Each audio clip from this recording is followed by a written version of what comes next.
welcome to the deep dive.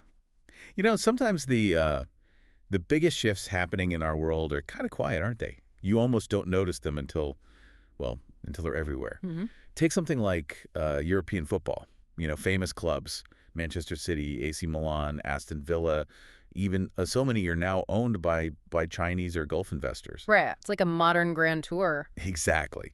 But instead of, young aristocrats looking at art, it's global players buying up Western assets. It's kind of surprising, especially when you hear that football might have actually started way back in Han Dynasty China. It's a fascinating connection, isn't it? Okay, so let's unpack this a bit, because it's more than just a fun fact, right? Absolutely. It really points to this huge and, frankly, rapid shift in global power, economic gravity, moving away from the West towards Asia and the East. And our sources, particularly Peter Frankopan's work, The New Silk Roads, suggest this isn't just some new trend. It's more like a return. A reversion, he calls it, back to how things were before the West really rose to prominence. And that's really our mission for this deep dive, to explore this idea of the new Silk Roads. We're not talking dusty old caravan routes here. Right. We mean these vibrant, complex, sometimes maybe even worrying networks that are actively reshaping things today. We've dug into the sources for you. Hold out the key bits. Exactly, trying to connect the dots. Our goal is really to give you a shortcut, to help you understand the forces driving this global realignment. Give you some surprising facts, maybe, and enough context so you can see why this matters for your understanding of today and definitely tomorrow. Okay, so where do we start? Let's maybe begin with the name itself, Silk Roads. It sounds ancient, obviously. It does. And the term itself was actually coined relatively recently in the late 19th century by a German geographer, Ferdinand von Richthofen. Yeah. But even then, it meant much more than just, silk. Right. It wasn't just about fabric. Not at all. It's really a metaphor, a powerful one, for how people, cultures, entire continents were sort of woven together. These routes, they spread religions, languages, ideas about food, fashion, art, all across huge distances. They were like gene corridors for people. They spurred technological innovation, and they really showed how central controlling resources and long-distance trade has always been. And what's really striking is how modern science is now shedding new light on all this. Yeah. Giving us some surprising insights. Yeah, that's fascinating stuff. Like archaeologists using satellite imagery now, they can pinpoint these ancient caravanserais, the old roadside inns for travelers, Oh. and even analyzing human remains. They're finding that nomads, who we often think of as just wandering, actually had more varied diets than settled folk, But which suggests they were maybe more important in spreading culture than we thought. that's counterintuitive. It is. And there's even genetic evidence linking, get this, the spread of walnut forests with how languages evolved across Asia. Incredible. So these ancient connections, these deep roots. They make the current resurgence of the East feel, less like a sudden event and more like a return to a long-term pattern. And that helps us grasp the sheer scale of what people are calling the Asian century. Right. Frankopan highlights this movement of global GDP, the economic center of gravity, shifting from west to east. And the speed is just astonishing. The combined GDP of Asian cities is on track to actually exceed those of North America and Europe combined by 2027. 2027, that's incredibly soon. It is. And just 8 years after that, they're projected to be ahead by something like 17%. It's a breathtaking pace. So next time you're reading the headlines, maybe think about this long view, this historical perspective. It can really change how you understand what's happening right now. It's a powerful lens, isn't it? Definitely. Okay, let's jump forward a bit to how this shift really started picking up steam, say, since the early 1990s. Right, because back then, the story in the West was mostly optimistic, wasn't it? Yeah, Cold War ending, reforms in Russia, Mandela's Nobel Prize, that kind of thing. Exactly. But sort of under the radar, this massive economic ascent was happening in the East, quietly but profoundly changing the global map. That's where you see these incredible economic stories emerge. Just phenomenal growth. I mean, look at South Korea. Went from Cold War tensions to an absolute economic giant. Companies like Samsung, Hyundai Motor, we're talking assets over $100 billion each. Huge. Or India. Infosys Technologies started as a small software company in '93, apparently struggled just to get listed.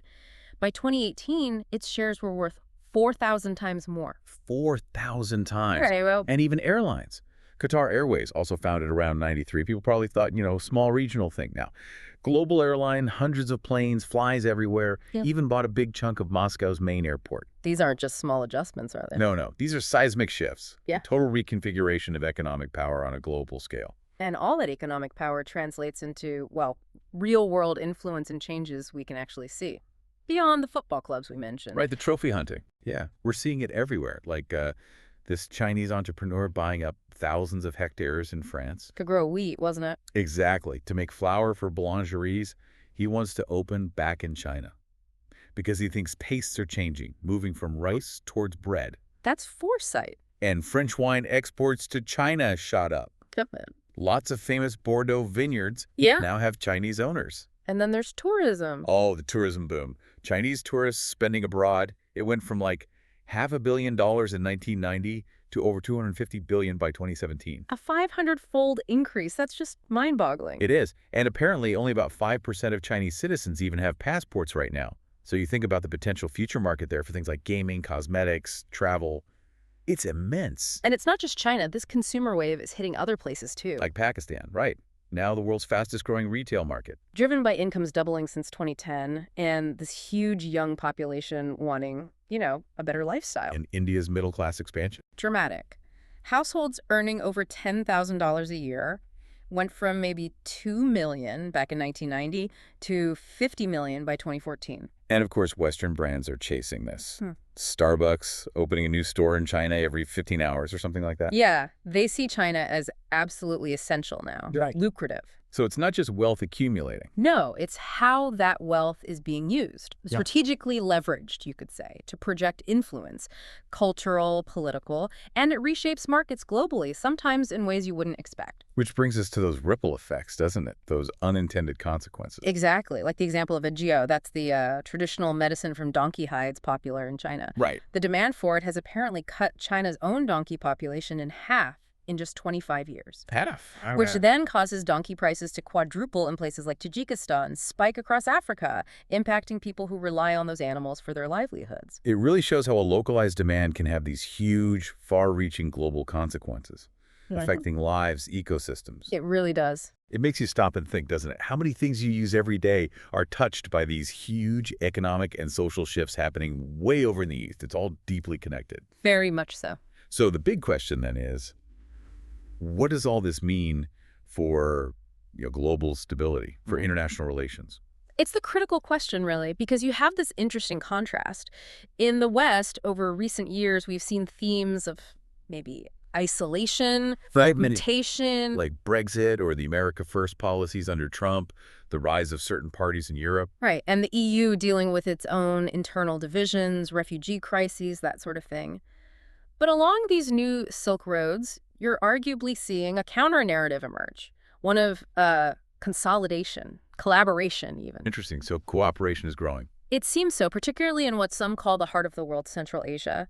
You see countries actively seeking closer ties, new railway bridges like between Turkmenistan and Uzbekistan, big jumps in trade, Kazakhstan sending 10 times more oil to Uzbekistan, for example. And they're building frameworks for this.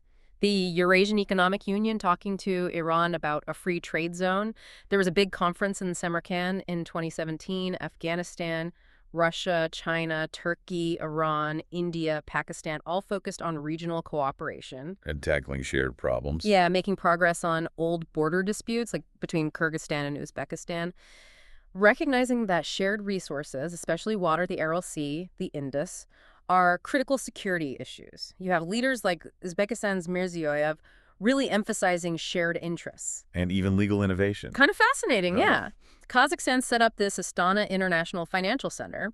What's interesting is it operates under English legal principles presided over by senior British judges, the aim to attract international investors who might be a bit wary otherwise. Right, which inevitably brings us to China's Belt and Road Initiative, the BRI. That seems central to a lot of this. It's definitely a major, maybe the major, galvanizing force.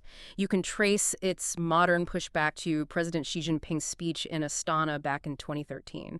He framed it very much as echoing that ancient Silk Road friendship, but for modern peace and development. And scale is just Huge. Immense, both in scale and ambition. We're talking nearly $1 trillion promised for maybe 1,000 projects, mostly transport, infrastructure, energy, across more than 80 countries. Wow. And it's really based on China's own recent experience, isn't it? That idea, if you want to get rich, build roads first. They see infrastructure as the direct path to economic growth, development, lifting people out of poverty. And we see massive flagship projects. Absolutely. The China-Pakistan Economic Corridor, that's 60, maybe even $100 billion. Huge railway projects in Laos and Kenya connecting Mombasa towards Uganda.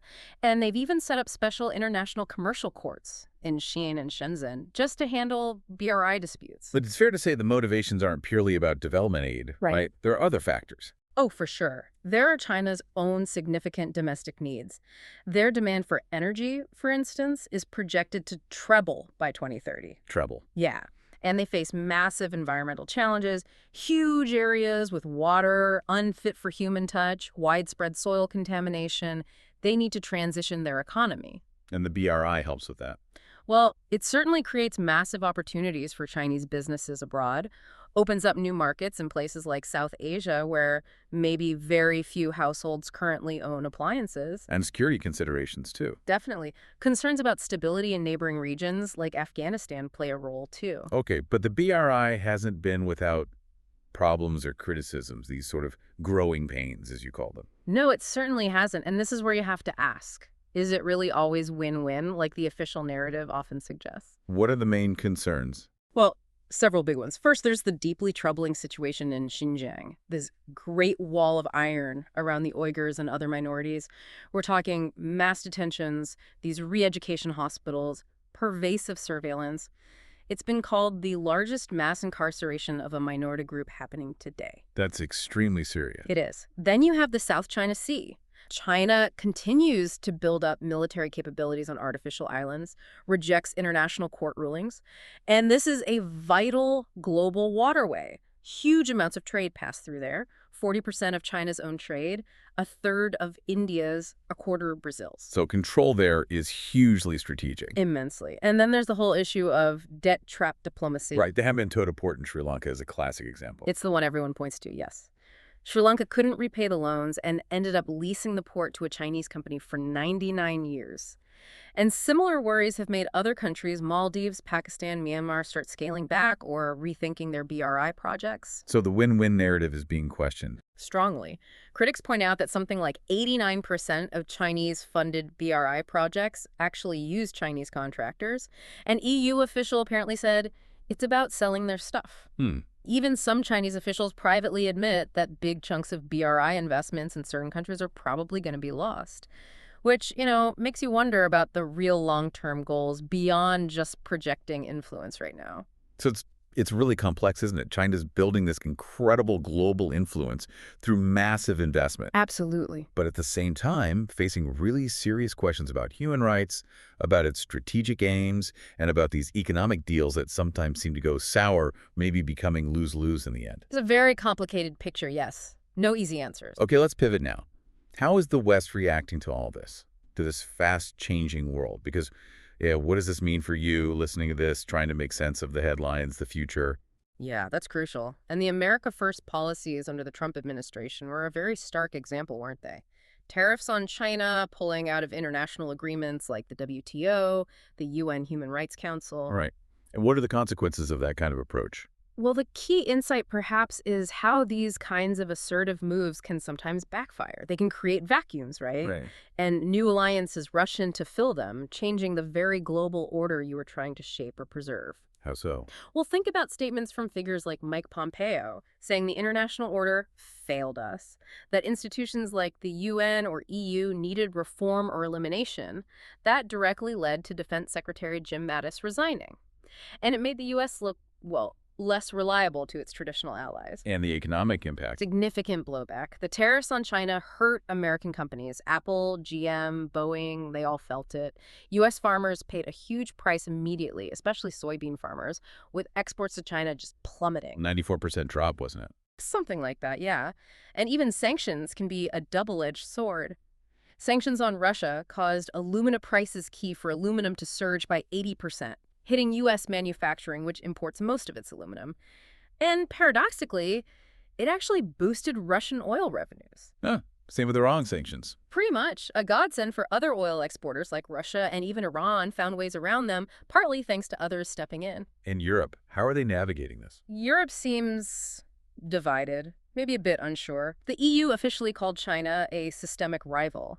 But just days after that declaration, Italy signed up for major BRI deals. Right. And France, Germany, they're signing huge trade deals with China too, worth tens of billions. Germany's foreign minister at the time, Sigmar Gabriel, made this really interesting observation. He said China seems like the only country right now with a truly global strategic vision, while Europe risks getting picked off, divided. So Western actions are actually maybe pushing others together, creating new alliances. It certainly looks that way sometimes. Look at China and Russia. President Xi calls Russia their most trustworthy strategic partner. Relations are supposedly at their best time in history. They're holding massive joint military drills. And Turkey. Turkey's definitely pivoting. Buying Russia's S-400 missile system that caused major friction with NATO.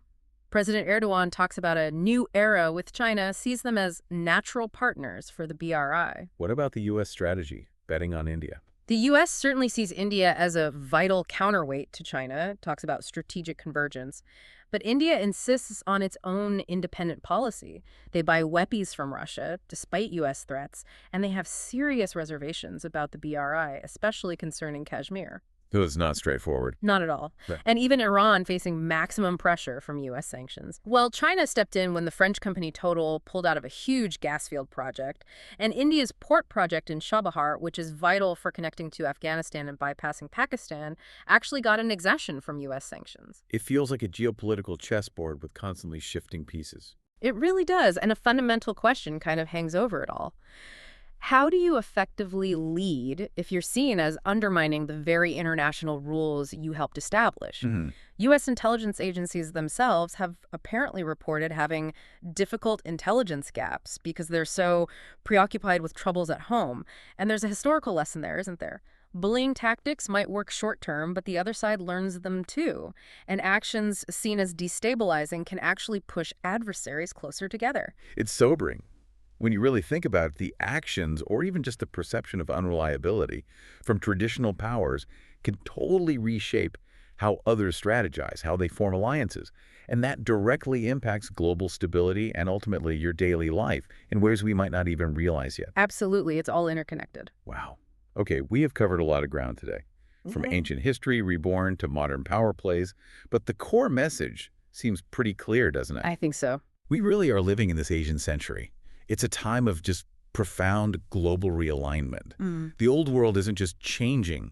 Maybe it's being reborn with new centers of power, trade, influence, and the speed, the scale. Yeah. It's genuinely breathtaking. It is. And it's a world that's getting more connected in many ways, more collaborative in some areas, but also definitely one of intense rivalry and competition. You have China projecting this message of peace, cooperation, win-win. But facing those serious criticisms we discussed, human rights, debt traps. Exactly. And conversely, you have the West grappling with its own internal divisions, its actions sometimes creating challenges for its own leadership role, and its standing globally. It's this dynamic tension, really, that defines our current era. So this deep dive hopefully helps us all see the wood for the trees a bit better in this changing world. It feels vital right now. And, Peter Frankopan makes that point. No generation gets a free pass on peace, right? No unique ability to just diffuse things when they escalate. Which leaves us with a final thought, maybe for you, the listener, to mull over. Yeah. What lessons from history do you think today's global leaders, and maybe even we ourselves, really need to remember to navigate this incredibly fast-changing world and try somehow to avoid repeating past mistakes? Especially when, as Frankopan suggests, those forces of instability can look very different depending on who's looking.